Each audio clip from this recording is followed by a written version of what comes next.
Bem-vindos ao quinto vídeo do desafio Gênesis. Nós estamos durante toda essa semana de janeiro, no início de janeiro, estudando de forma aprofundada, ainda que também simplificada, para não esgotar muito o assunto e não ficarmos sem tempo, né, para poder falar todas as coisas, estudando esse livro que tem marcado gerações, que é o livro de Gênesis. Então nós iniciamos na segunda-feira falando sobre quem foi o autor do texto de Gênesis. Nós iniciamos com o texto da criação, falamos sobre a queda, a redenção.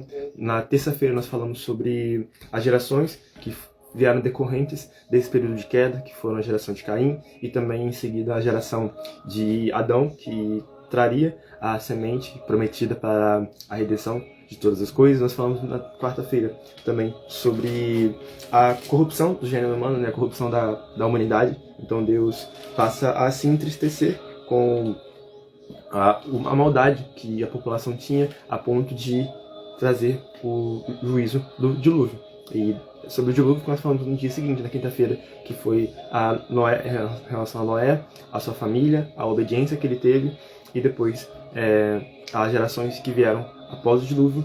E por fim nós concluímos com a geração, a descendência que veio Abraão, aquele que Deus chama para sair da sua terra, sair daquilo que ele estava acostumado, para a terra que Deus haveria de mostrar para ele. E é sobre isso que nós iremos falar nessa manhã. É sobre a história de Abraão, esse homem tão fiel, o pai da fé, é tido por muitas pessoas como o pai das três grandes religiões monoteístas. Então, tanto o judaísmo, a princípio, depois o cristianismo e, por fim, também o islamismo usam a figura de Abraão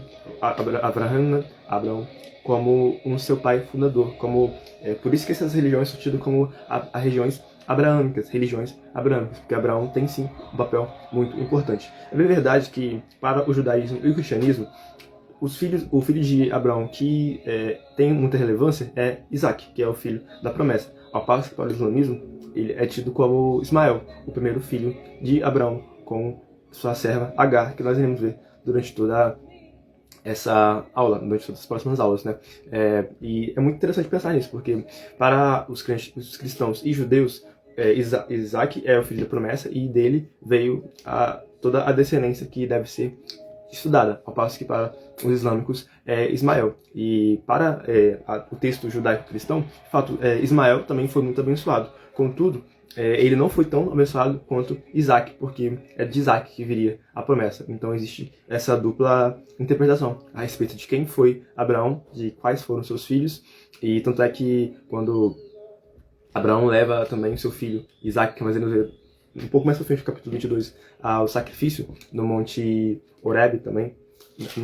Na verdade não é Monte Horebe, deixa eu lembrar aqui, é no Monte Moriá, na verdade. Também é tido, esse monte é muito importante também para essas três grandes religiões, tanto o judaísmo, o cristianismo e o islamismo. E tanto é que é lá que é tido como hoje onde está o Domo da Rocha, aquela figura, né, aquela mesquita dourada, que quando nós colocamos o nome de Israel na internet, a primeira coisa que nós vemos é o Domo da Rocha, que é tido lá onde foi o Monte Moriá, onde Abraão tenta sacrificar Isaac, mas Deus o poupa de fazer isso. E também é tido na tradição islâmica, onde Maomé teria, né, Muhammad teria subido junto com a sua mula, teria ascendido aos céus.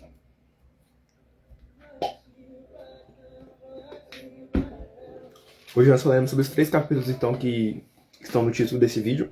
Capítulo 15, 16, perdão, na verdade, capítulo 13, 14 e 15 do livro de Gênesis. Vamos tirar a música, então, e iniciar o texto.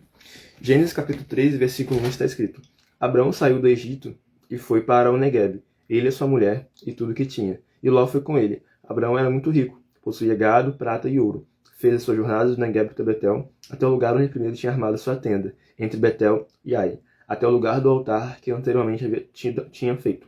E ali Abraão invocou o nome do Senhor. Abraão era um homem temente ao Senhor, piedoso. Tanto é que isso é muito nítido em sua história. Primeiramente, no capítulo 12, nós vemos que uma das primeiras coisas que Abraão faz ao ser conduzido ao Senhor para aquilo que ele tinha vontade, né, a vontade do Senhor para a sua vida, uma das primeiras coisas que Abraão faz é levantar um altar para Deus. Todos os lugares que Abraão vai, nós vemos isso de forma geral, todos os lugares que Abraão era levado pelo Senhor, ele levantava um altar a Deus. Hoje em dia nós não precisamos mais fazer isso, não é mesmo? A gente não precisa levantar um altar para ter o nosso momento de devoção. O nosso altar agora é interior, dentro do nosso coração. Por isso que é importante nós termos essa mesma atitude, ou o mesmo posicionamento de Abraão. De onde quer que nós estejamos, que nós entendamos que nós estamos diante da presença de Deus. Se nós entendemos que a revelação bíblica nos ensina que Deus é onipresente, ou seja, Ele está presente em todos os lugares, então, teoricamente, não existe um lugar mais santo ou menos santo do que o outro, porque todos os lugares estão presentes do Deus que é santo,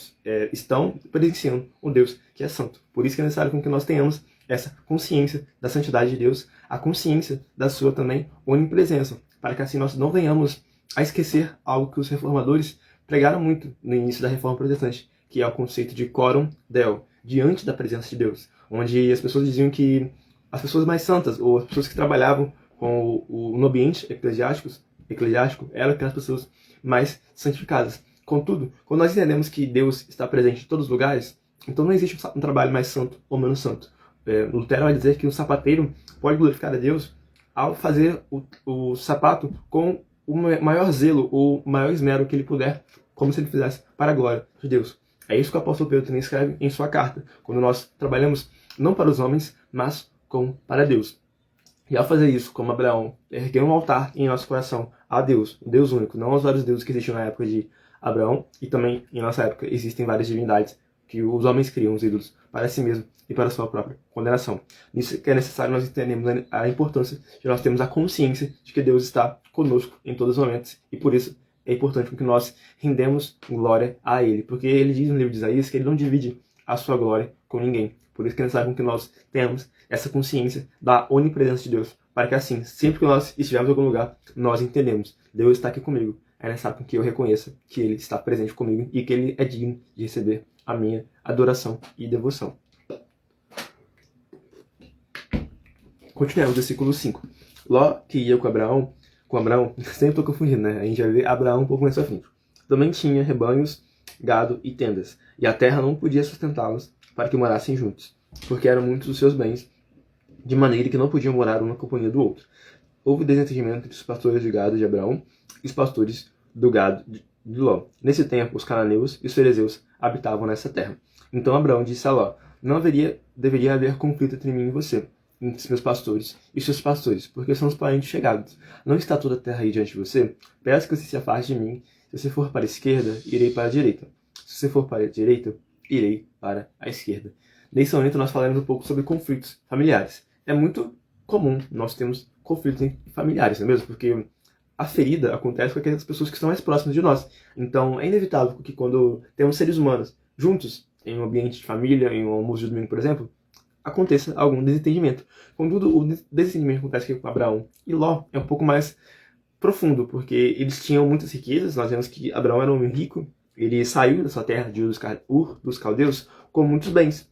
E Ló também sai. E depois, quando eles vão para o Egito, vocês lembram que o faraó acha graça com Sarai, e por isso Abraão recebe muitos bens de faraó. E então por isso que certamente Abraão, por ser esse homem rico, e Ló também, por ter essa família rica, certamente eles estavam com tantos bens, com tantos rebanhos, com tantos gado, né, consigo de recursos, que chegou um momento que, olha, Abraão disse para Ló: eu tenho esse problema, eu tenho esse desentendimento com você, mas não é bom que nós fiquemos com esse desentendimento, porque nós somos familiares. E Abraão então mostra mais uma vez seu caráter justo, seu caráter de um homem honesto. Ele poderia muito bem continuar como estava sendo e sem fazer nada, mas isso não era característica de alguém que era chamado amigo de Deus. Por isso que é necessário com que nós saibamos resolver conflitos. Tiago Brunet, em seu livro Especialista em Pessoas, vai nos dizer sobre a teoria das pessoas incontornáveis e as pessoas contornáveis. Os relacionamentos contornáveis são aqueles relacionamentos que nós fazemos de forma superficial, que nós muitas vezes não iremos ver a pessoa novamente. Por exemplo, com o motorista de um Uber, com a comissária de bordo de um avião, a gente passa por essa pessoa uma vez, mas ela é uma pessoa contornável. Então, se ela fizer algo ruim contra nós, se nós tivermos algum desentendimento, a gente pode relevar, porque a gente não vai mais ver essa pessoa. Então, a gente pode deixar com que a água, como essa metáfora do relacionamento, possa contornar essa pedra do relacionamento superficial, que é evidenciado no relacionamento contornável, ao passo que o não contornável já é evidenciado nesse relacionamento que nós não podemos sair de forma tão simples, que são familiares, que são parentes. Então, nesse caso, é necessário que nós tenhamos sabedoria, sim, para conseguir resolver as situações, os conflitos, os dilemas. Abraão aqui usou com sabedoria ao resolver o relacionamento ou o problema, o dilema que ele tinha com alguém que era uma pessoa incontornável para a sua vida. Ló era seu parente, ele era seu sobrinho, e certamente Abraão exercia uma relação de filiação, como eu disse para vocês na última aula, porque Arã, o pai de Ló, havia morrido, e Abraão leva Ló consigo porque talvez ele tinha essa relação de tio e também de pai com Ló. Por isso que quando Abraão exerce essa sabedoria, a gente também precisa lembrar e usar dessa estratégia, dessa atitude de alguém que busca resolver o conflito o quanto antes com nossos familiares, porque são pessoas incontornáveis para a nossa vida. Versículo 10. Ló ergueu os olhos e viu toda a campina do Jordão, que era toda bem regada, como o jardim do Senhor, como a terra do Egito, até a região de Zoar. Isto foi antes de haver o Senhor destruído Sodoma e Gomorra. Então Ló escolheu para si toda a campina do Jordão e partiu para o Oriente. Aqui nós falamos sobre decisões, sobre a importância de nós termos sabedoria na hora de escolher as coisas para a nossa vida. Ló olhou aquilo que agradava aos seus olhos apenas. E eu antes de estudar a fundo para poder ministrar essa aula, eu pensava que Ló tinha apenas duas opções. Ou ele escolheria as campinas de Zoar, né, onde ele estava indo, as campinas do Jordão, que era para Sodoma e Gomorra, ou a região que Abraão iria, que era a região de Canaã. Então só teria duas opções. Mas não, se nós imaginarmos, fazemos um exercício de imaginação e pensarmos que estávamos em um campo aberto, então não existia apenas direita e esquerda, como Abraão havia dito de forma metafórica, que se ele fosse para a direita, Ló teria que ir para a esquerda. Na verdade, existia todo um campo aberto, mas Ló escolhe apenas aquilo que estava mais próximo e que era agradável aos seus olhos, que era a região da campina do Jordão, de Sodoma e Gomorra. Mas talvez Ló poderia ter exercido a fé, que é acreditar naquilo que não é possível ser visto, ou usar da visão, que é maior do que apenas a vista, que ao ver que, nossa, essa região parece agradável sim, parece ser fértil. Contudo, qual é a fama das pessoas que estão aqui presentes? Qual é a reputação dessas pessoas? Porque isso de fato vai influenciar a minha vida e também a minha família. Ló poderia ter usado a sabedoria ao escolher o lugar que ele deveria morar. E ao não usar a sabedoria, nós podemos aprender com o erro dele, porque o inteligente aprende com seus próprios erros, mas o sábio aprende com os erros dos outros. Nós podemos usar a sabedoria ao ver a falta de sabedoria que Ló usou ao escolher de forma tão leviana o lugar que ele deveria de morar, porque ele escolheu um lugar que era agradável aos seus olhos, mas que não era de acordo com aquilo que Deus certamente queria para ele, porque nós vemos que a região de Sodoma e Gomorra era uma região muito pecadora, uma região que era muito corrupta, por isso que Ló, ao escolher isso, estava mostrando uma falta de sabedoria e entendimento que nós, que somos pessoas que buscamos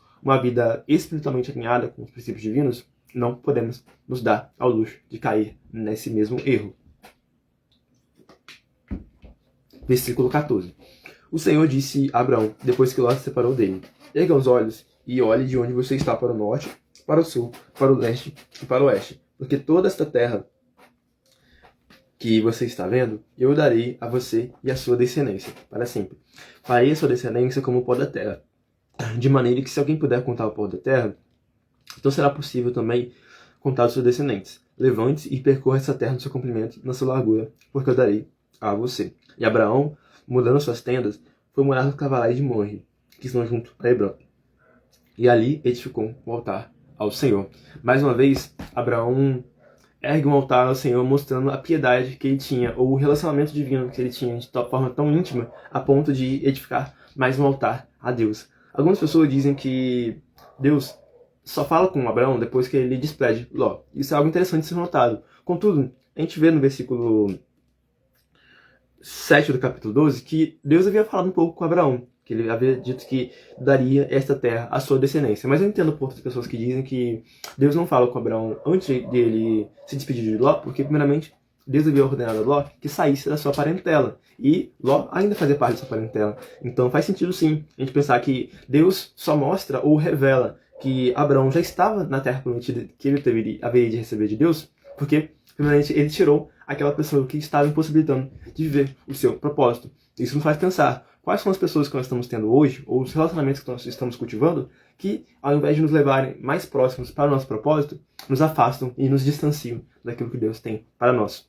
É necessário que nós tenhamos sabedoria, que nós exerçamos de fato o saber ou o discernimento para entender as pessoas que foram úteis ou os relacionamentos que foram necessários até um determinado ponto, mas que daqui para frente não faz mais utilidade ou que não tem mais sentido nós estarmos com essa pessoa, porque nossos princípios estão separados, os nossos propósitos são diferentes. Então, assim como o jugo que era utilizado e ainda é utilizado, né, em juntas de boi para que os bois andassem e arassem a terra no mesmo ritmo, o mesmo modo é que nós não podemos andar em jugo desigual, como o apóstolo Paulo escreve em 2 Coríntios. Porque se nós andarmos em jugo desigual, cada boi ou cada animal que está nesse jugo, nessa parelha, vão andar para ritmos diferentes e posições diferentes. E isso não vai fazer sentido, porque nós buscamos uma vida de unidade, de comunhão com os outros. Beleza?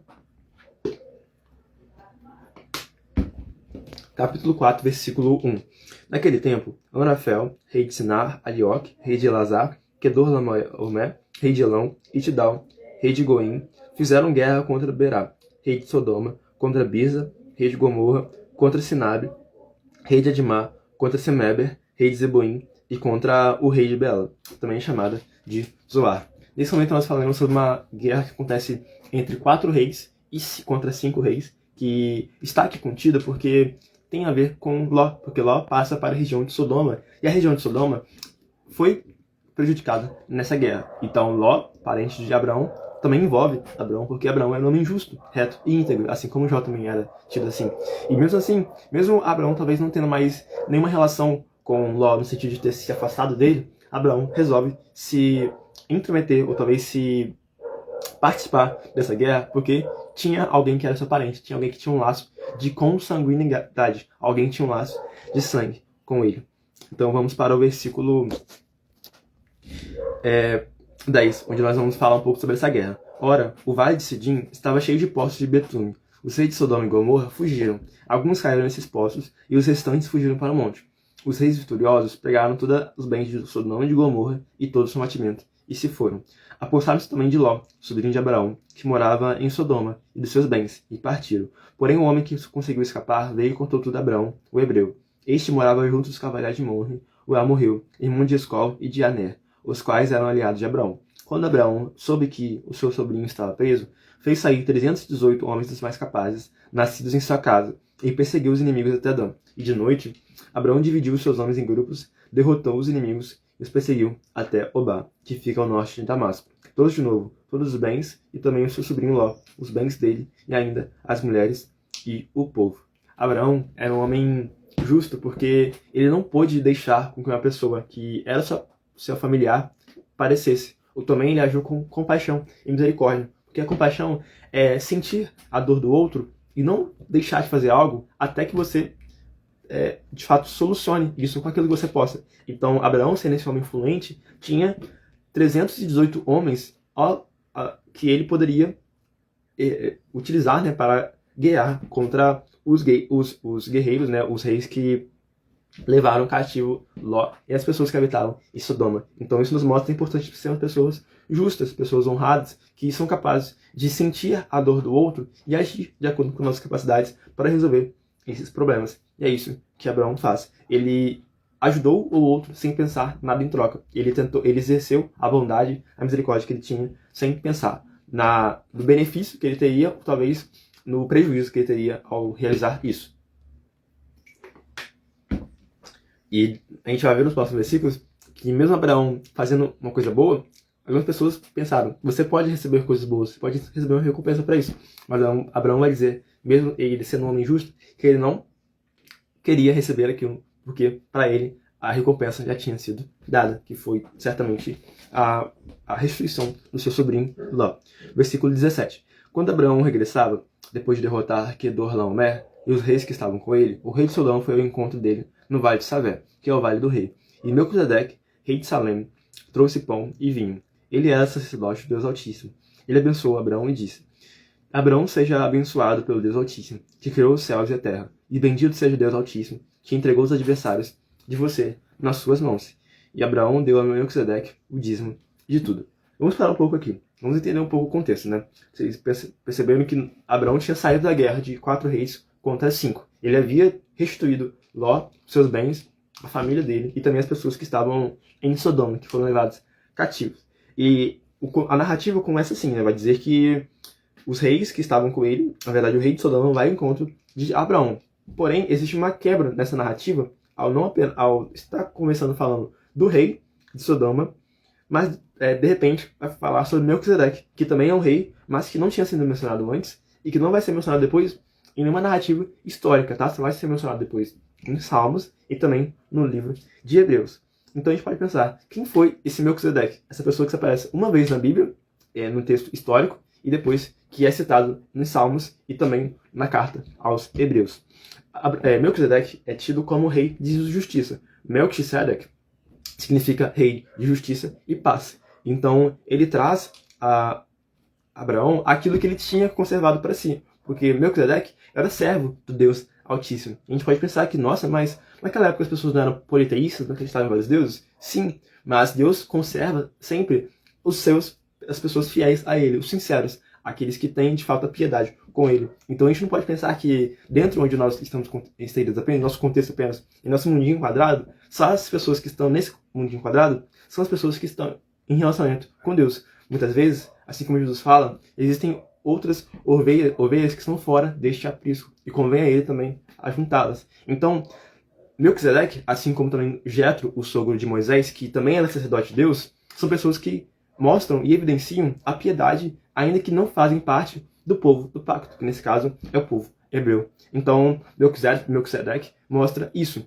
E outra coisa que é importante pensarmos é sobre a sua tipologia, ou apontamento que ele faz para Jesus. Melquisedeque em Salmos vai dizer que Deus jurou e não se arrependeu. Tu serás para sempre sacerdote, segundo a ordem de Melquisedeque. Então, quando nós vemos isso em Salmo, por exemplo, depois é citado em Hebreus, a gente pode pensar, nossa, mas que ordem de Melquisedeque é essa? Porque existem duas ordens sacerdotais a princípio. A ordem de Melquisedeque e a ordem levítica. A ordem levítica é aquela ordem do pacto de obras, ou de acordo com a lei, na verdade, né? Aquilo que Moisés coloca ao povo após a saída do Egito. A passo que Melquisedeque, a ordem de Melquisedeque, é aquela ordem que vem antes do povo levítico, né, da ordem levítica, mas que só vem ter o seu desdobramento após a ascendência de Jesus, a assunção de Jesus aos céus. Por isso que é muito importante entender quem foi Melquisedeque, que era esse homem, o rei de justiça e paz. No livro de Hebreus vai dizer que Melquisedeque era alguém sem pai, sem mãe, sem genealogia. E você pode pensar duas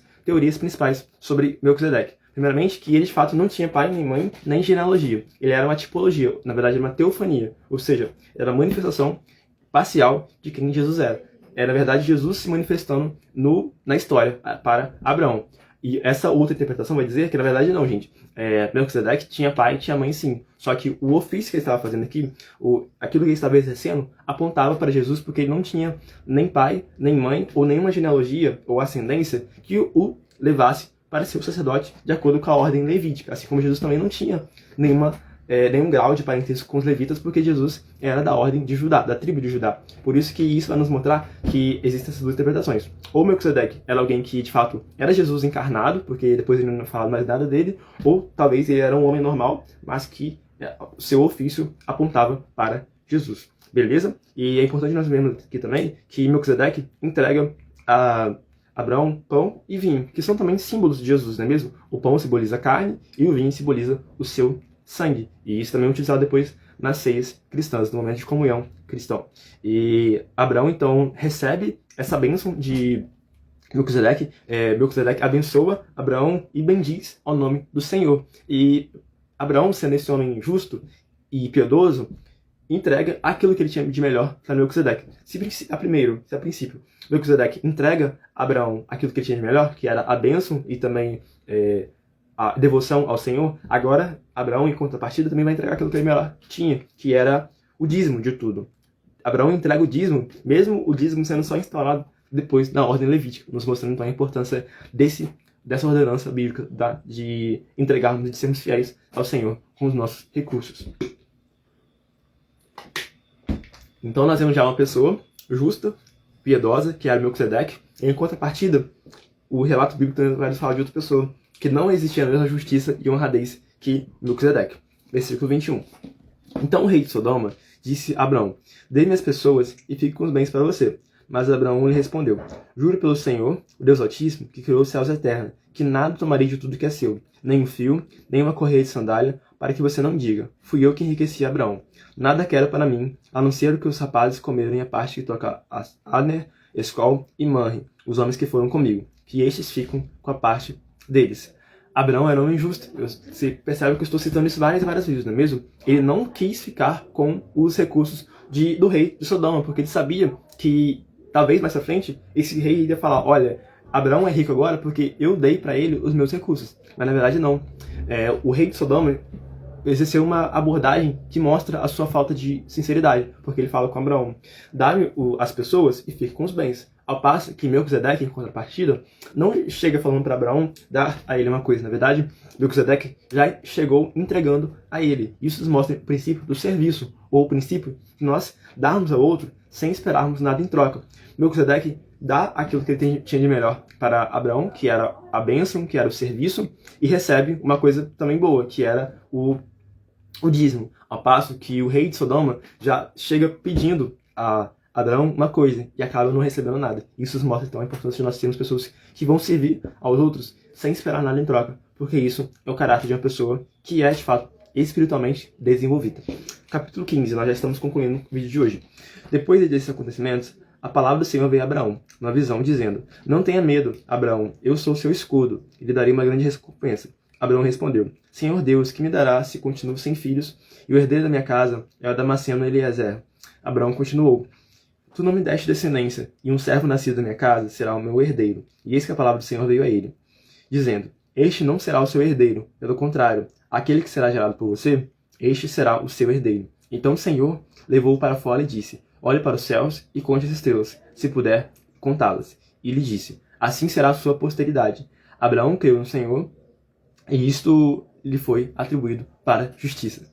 Abraão era um homem justo não por aquilo que ele fazia apenas, mas por causa da fé que ele tinha em Deus. Abraão acreditou no Senhor, e isso foi lhe imputado, ou seja, ele foi acreditado como justiça. Então a justiça que nós recebemos de Deus não vem pelas nossas obras, somente como o apóstolo Tiago vai dizer, claro, que sim, a fé é aprovada por obras. Mas antes de nós termos obras, é preciso ter fé para que essas obras possam prová-las, não é mesmo? Então por isso que Abraão era um homem justo, porque ele creu em Deus, e isto lhe foi imputado por justiça. Ele creu que Deus era capaz de dar-lhe um filho, mesmo que ele já tivesse mais de 75 anos, e a sua esposa fosse estéril. Ele acreditou em Deus, mesmo que a princípio o seu coração ou a sua mente pecaminosa, carnal, dissesse que Deus não tinha dado nenhum filho para ele a princípio, e ele haveria de ter um único filho, que era o seu descendente, Eliezer.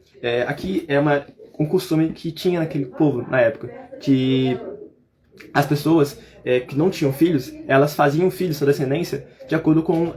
eles davam o direito de filhos, da filiação, para os seus servos. E é isso que estava acontecendo aqui. Abraão não tinha nenhum filho, então Eliezer, o Damasceno, seu servo, seria esse filho, esse herdeiro, de acordo com a ótica da época, do costume da época. Mas Deus fala: não, Abraão, o seu filho será alguém gerado por você mesmo, que eu irei dar a você. Por isso, Abraão crê que Deus era capaz de fazer isso, e isso lhe é imputado por justiça. Continuemos então, versículo 7. Eu sou o Senhor que o tirei de Ur dos Caldeus, para lhe dar esta terra como herança. Mas Abraão perguntou: Senhor Deus, como saberei que vou herdar essa terra? O Senhor respondeu: traga-me uma novilha, uma cabra e um cordeiro, cada qual de 3 anos, uma rolinha e um pombinho. Abraão trouxe todos esses animais, cortou-os pelo meio e pôs as metades uma diante das outras. As aves, porém, não cortou pelo meio. Aves de rapina desciam sobre os cadáveres, porém Abraão as enxotava. Ao pôr do sol, um profundo sono saiu sobre Abraão, e grande pavor e densas trevas tomaram conta dele. Então o Senhor lhe disse: fique sabendo com certeza que a sua posteridade será peregrina em terra alheia, será reduzida à escravidão e será afligida durante 400 anos. Mas eu castigarei a nação que os escravizar. Depois eles sairão com muitas riquezas, e você irá para junto de seus pais em paz. Será sepultado em boa velhice. Na 4ª geração, voltarão para cá, porque a medida da iniquidade dos amorreus ainda não se encheu. Quando o sol se pôs e houve densas trevas, eis que um fogareiro fumegante e uma tocha de fogo passaram entre aqueles pedaços dos animais. Naquele mesmo dia, o Senhor fez aliança com Abraão, dizendo: a sua descendência dei essa terra, desde o rio do Egito até o grande rio Eufrates. Vamos parar aqui um pouco para pensar. O que está acontecendo aqui, né? O que é esse ritual, gente, de pegar animais, parti-los entre o meio e deixar a parte do meio dos animais aberta e passar um fogo entre eles? Olhando assim da ótica presente, atual, a gente não consegue entender nada, né? O que está acontecendo aqui?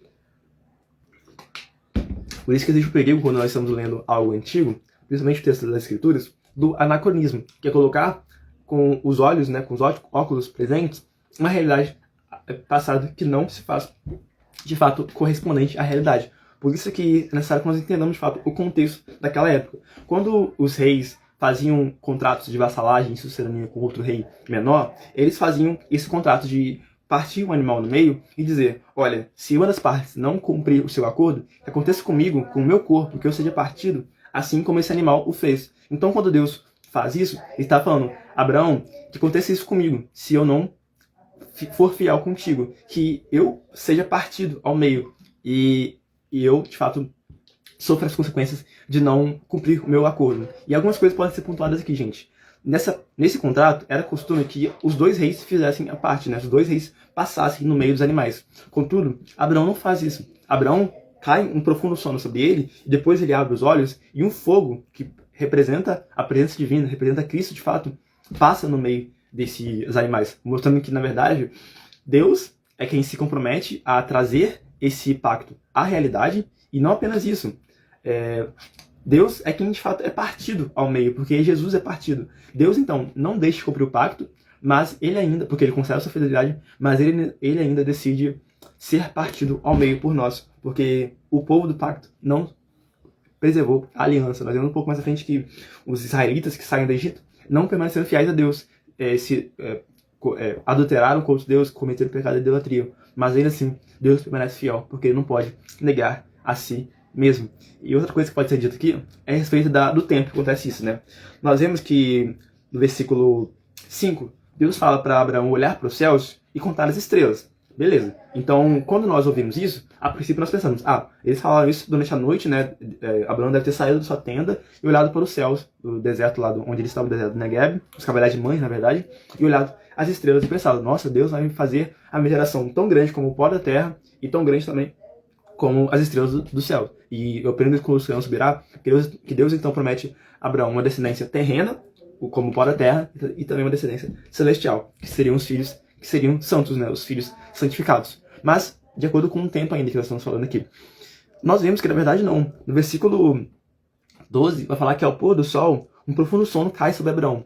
Vamos parar aqui então. Se o pôr do sol era agora, então antes estava de dia. Ou seja, Deus ordena que Abraão saísse da sua tenda e olhasse para o céu, e olhasse as estrelas que pudesse contar durante o dia. Então foi necessário e requerido a Abraão um exercício de fé ainda maior, porque ele precisou olhar para o céu e ver as estrelas durante um dia. Porque a fé é sobre isso, gente. É sobre acreditar, mesmo sem poder ver o resultado da nossa fé. É acreditar nas coisas que se esperam. Essa é a razão da fé. Então Abraão mostrou que ele tinha fé em Deus, a ponto de acreditar que Deus, eu não estou olhando as estrelas agora, eu não posso contá-las, porque são muitas, e eu estou de dia, não vou ser capaz de fazer isso. Mas eu creio que o Senhor vai ser capaz de fazer isso, de cumprir aquilo que o Senhor prometeu. E Deus ainda revela a Abraão os seus planos, de que durante 400 anos o seu povo ficaria cativo em terra estrangeira, porque Deus não deixa de revelar os seus planos para aqueles que são seus amigos. Por isso, meus amigos, é necessário que nós também exerçamos essa amizade com Deus, para que assim os seus planos, os seus segredos